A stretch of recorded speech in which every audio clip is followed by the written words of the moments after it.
Oh, hello, and welcome everyone. I hope you're all having a terrific day. My name is Fred, and this lovely cotton sock beside me is Rainer.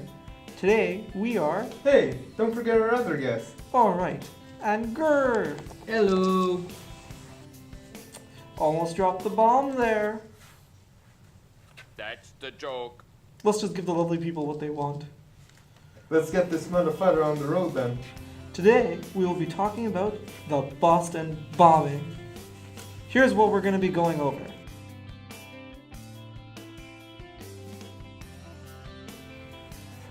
We will be telling you what it is, the mitigation process, preparation, response, the ICS, which is known as the Incident Command System, and recommendations for the future relating to the incident. Some of you may be asking, what is the Boston bombing? Well, hold on to your socks. The Boston bombing is a terrible event that took place on April 15th, 2013.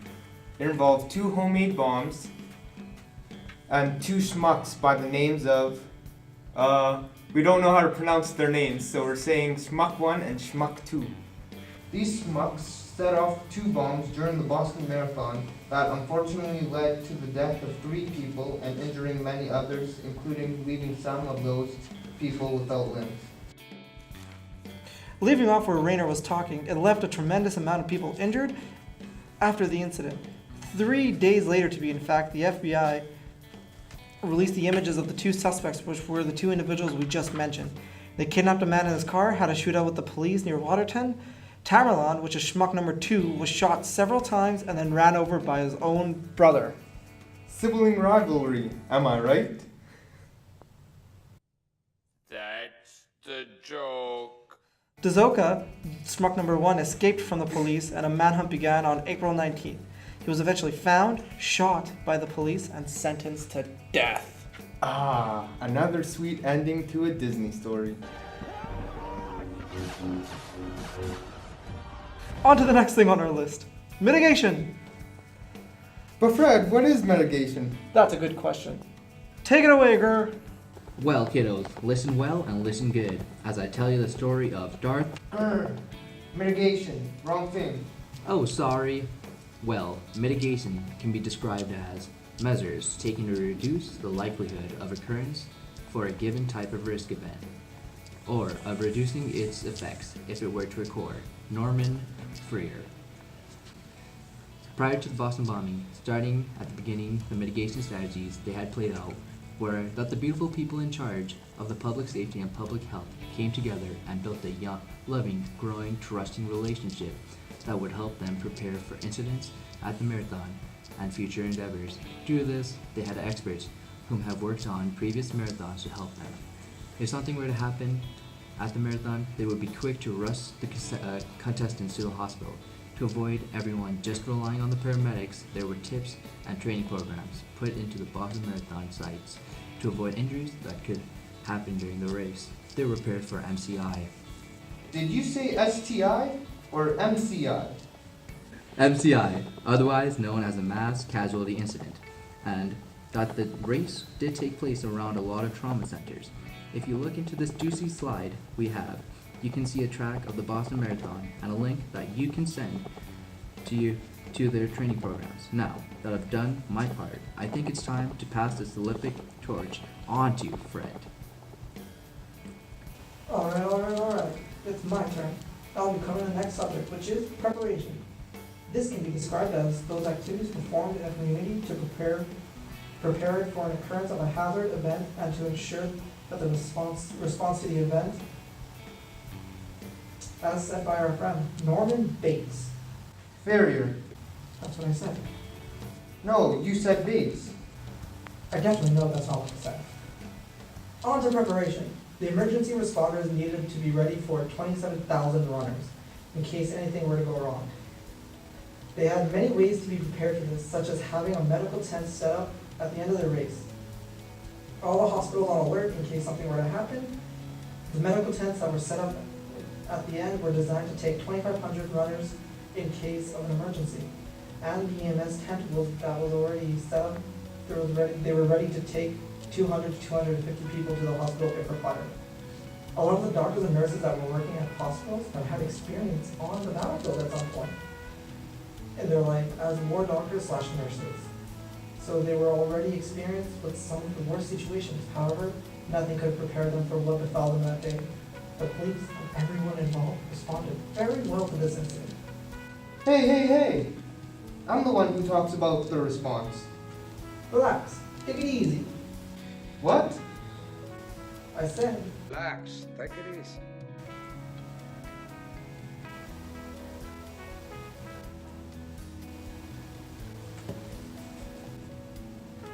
Response can be described as those activities performed in a community or organization to address a hazard or event while it is occurring. Norman Ferrari. Farrier. I hate you so much. Continuing on with the response section, everyone responded very well to this tragedy. EMS, fire, and police were quick to react to those injured. Even civilians that were not injured were attending to those who were. Wait, Rainer, you mean that instead of people running away, you decided to help? Exactly.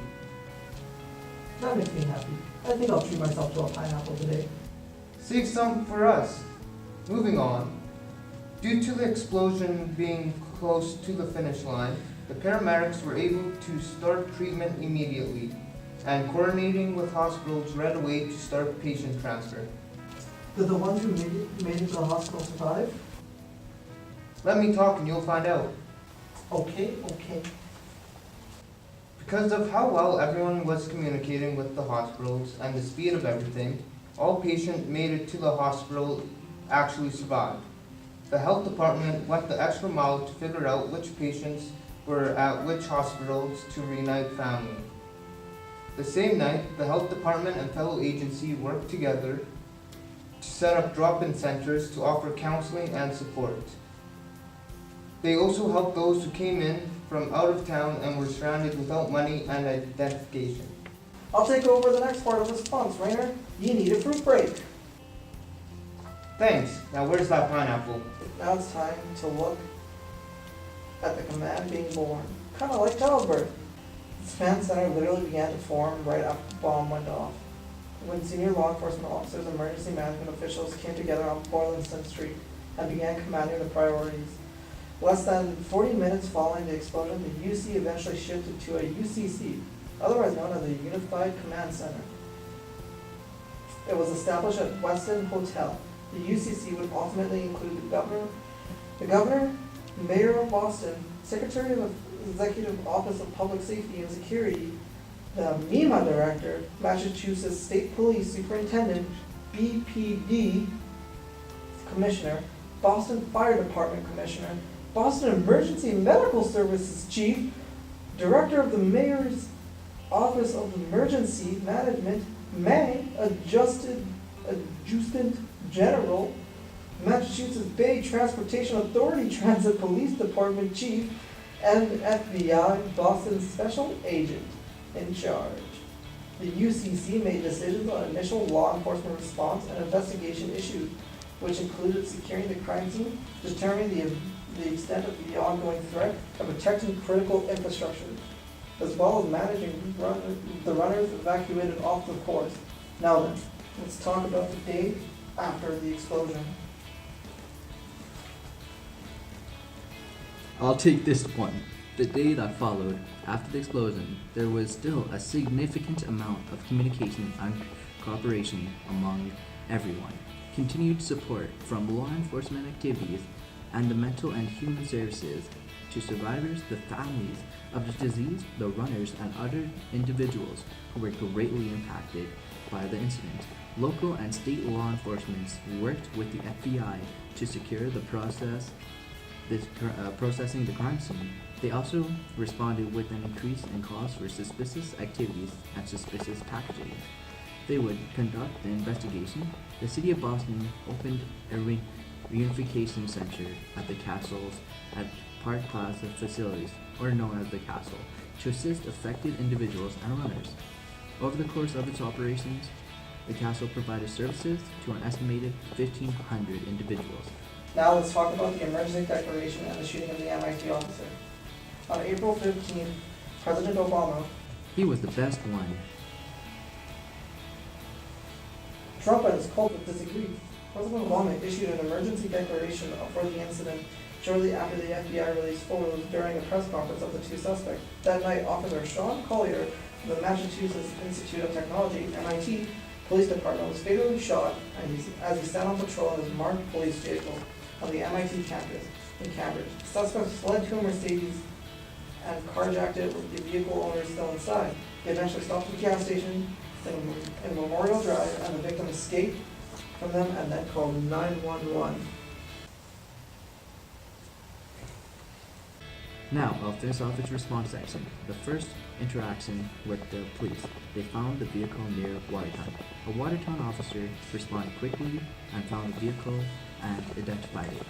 Quickly after, a shootout broke out. Like an action movie? Yes. However, this left one of the suspects injured and then ran over by his brother. Finally, the vehicle that the suspects escaped in was found abandoned, and it was clear that he escaped on foot.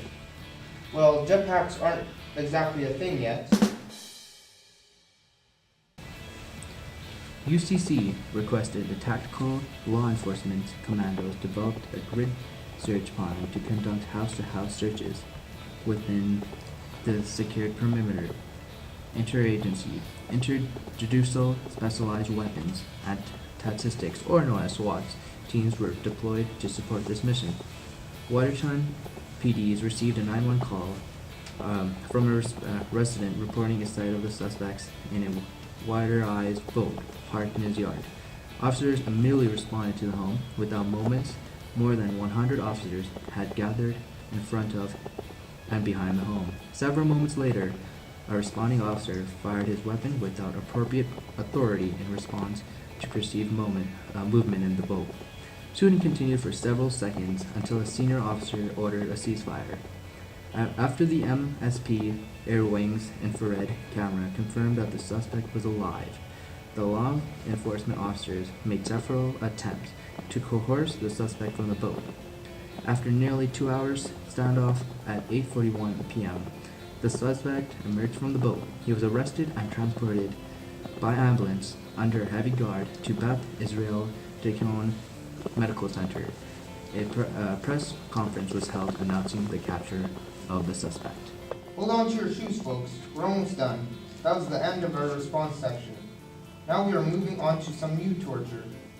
ICS, which stands for Incident Command System.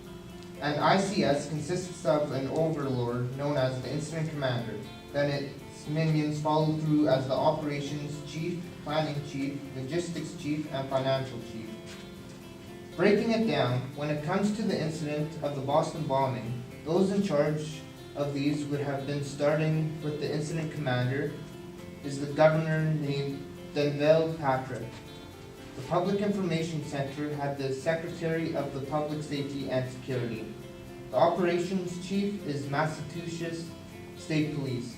The Logistics Chief is the Multi-Agency Coordination Center, also known as MAC. Add cheese. No, the Planning Chief is the Medical Intelligence Center, known as the MIC. And lastly, the Finance and the Taxpayer. Now, we're entering the home stretch. Let's talk about our recommendations for this terrifying event for the future. Starting with, we would recommend creating a more enhanced security team. Next, creating more secure viewing areas. Due to a large portion of the marathon being open to the public, more secure viewing areas would be ideal to isolate it from the public. The secure areas are screened for the presence of contaminants and devices several times during the day and are patrolled by law enforcement personnel. However, the areas that are open to the public are heavily populated and have very little patrols, less screening of people and baggage. Due to this, it wasn't difficult for the suspects to place an IED within the crowd. The next recommendation we have for this is to develop a plan for all public safety organizations. Although many plans were identified potential locations that could serve as shelters, none of the plans detailed how people would be directed to shelters or how they'd be transported to destinations. In conclusion, emergency responders mitigated for the bomb by building strong relationships, which helped working together a breeze and putting the finish line near 2 hospitals.